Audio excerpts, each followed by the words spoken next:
I'm delighted to be a part of the Parliament of Religions on this occasion. I'm quite aware of the massive difference between between now and the last Parliament. The last Parliament in Toronto was an exciting, energetic sort of movement, which I vastly appreciated. I want to be as brief as possible.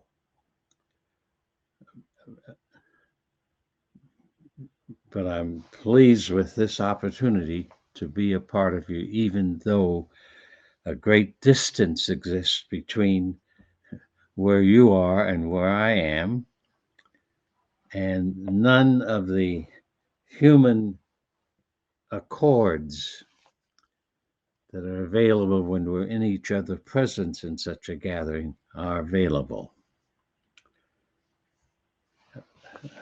I have been a part of the nonviolent movement in America since 1958. And what I want to do is to urge all of us to recommit ourselves if we are already committed to essentially three things. One,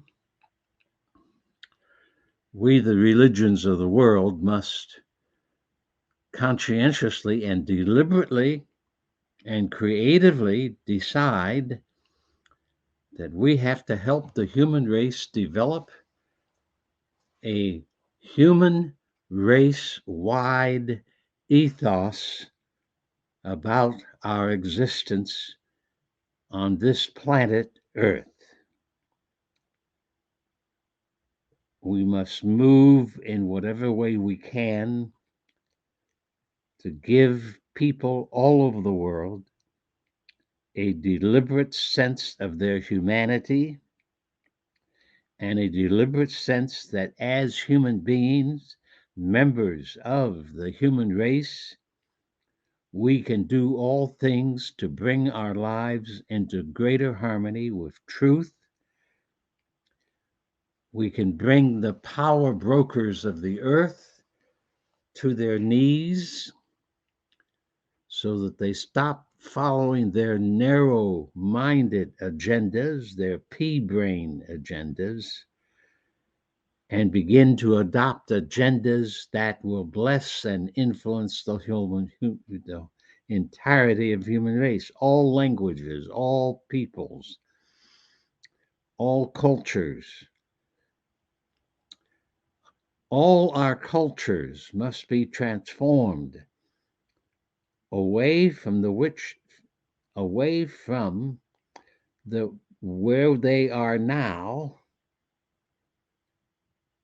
too often very arrogant, too often mobilizing around plantation capitalism rather than around an economy for the earth, too often engaged in various forms of violence, the violence of speech and fist, and supporting agendas that are violent. Much of this, in my mind, is led by my own nation, the United States of America, to my great, great regret.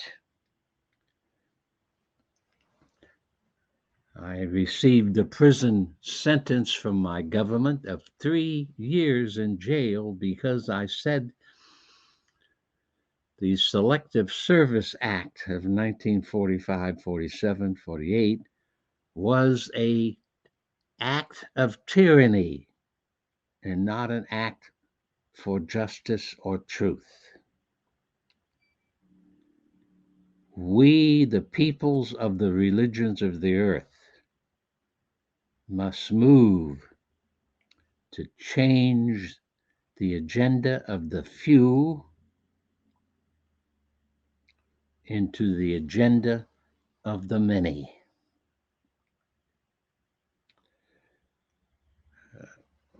I have seen much change in the United States since 1958. but we have much more to bring. We have done this through what the late Congressman John Lewis called the Nonviolent Movement of America, which I have put into the years 1953 to 1973. This was the chief explosive generator of energy and visions and ideas and actions for what is called in the United States the Civil Rights Movement, the Nonviolent Campaign. The Nonviolent Campaign proved to be highly effective. We were able to challenge for the very first time the system of segregation in the United States along racial lines. We were able to organize tens of thousands of people into demonstrations, sit-ins, boycotts, bus boycotts, economic boycotts, marches, picket lines, mass meetings, meetings in the street. We pulled over 200 cities in the southeastern part of the United States into the movement and campaign between 1953 and 1973. You may not know it, but all across America, there were signs in public places, in business places, governmental places that said, white only, no colored, no Jew, no Chink, no Jap. All over the country, these signs were there.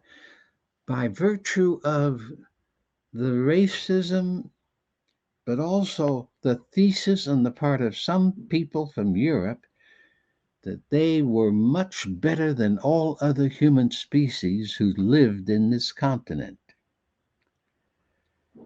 We of the religious world must organize local units that offer the human race a spiritual and moral power to break down the forces of wrong, whatever they are, and to allow the building of the new earth and the new heaven to proceed. No religious group should be teaching hatred. No world religion should be teaching violence. No religious of the world should teach an apology and a tolerance for teaching hate. No religion in the world should bless violence either in the economic form or in the verbal form and not in the cultural form. Since 1958, great progress has been made, but we have 200 or 300 years of more progress needed before the human race can be what we want it to be. An instrument for justice, an activist movement for the unity of all humankind, and the building of the forces of nonviolence and truth that will change our earth and our visions of life. Thank you.